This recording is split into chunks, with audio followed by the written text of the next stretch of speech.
சிங்கத்தை விட புலி ரொம்பவே பலசாலி. எப்படின்னு கேட்டிங்கன்னா, இதோட ஹைட், வெயிட், சைஸ், அப்புறம் மசில்ஸ், ஃபைட்டிங் ஸ்கில்ஸ், அப்புறம் ஹண்டிங் எக்ஸ்பீரியன்ஸ் எல்லாமே சிங்கத்தை விட புலி ரொம்பவே சிறந்ததாக இருக்குது.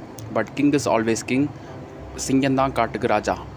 ஒரு நாளைக்கு டைகர் 18 மணி நேரத்துலேருந்து 20 மணி நேரம் வரைக்கும் தூங்கும். இதோட ப்ரெக்னென்ட் பீரியட் பார்த்திங்கன்னா 93 நாள்லேருந்து 112 நாள் வரைக்கும் இருக்கும்.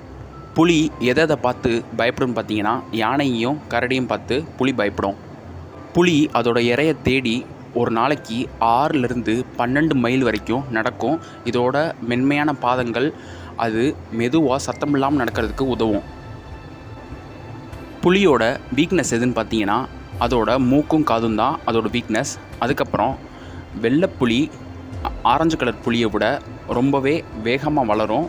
ஆரஞ்சு புலியை கம்பேர் பண்ணும்போது வெள்ளைப்புலி ரொம்ப வேகமாக வளரும். அதுக்கப்புறம் புலி தண்ணியில் வேகமாக நீச்சல் அடிக்கும். அப்புறம் தூரமாகவும் நீச்சல் அடித்து போகும். அப்புறம் தண்ணியிலையும் வேட்டையாடக்கூடிய ஒரு சக்தி இருக்குது புலிக்கு. புலி 2 மில்லியன் வருஷத்துக்கு முன்னாடியே வந்துருச்சு. இதோட வாக்கல் கார்டு ரொம்ப பெருசு. வாக்கல் கார்டு ரொம்பவே பெருசு. சத்தம் போடுறதுக்கு ரொம்பவே ஜாஸ்தியாக இருக்கும். இது ஒரு வாரத்துக்கு ஒரு தடவை தான் சாப்பிடும். பாதி பாப்புலேஷன் புலி இந்தியாவில் தான் இருக்குது.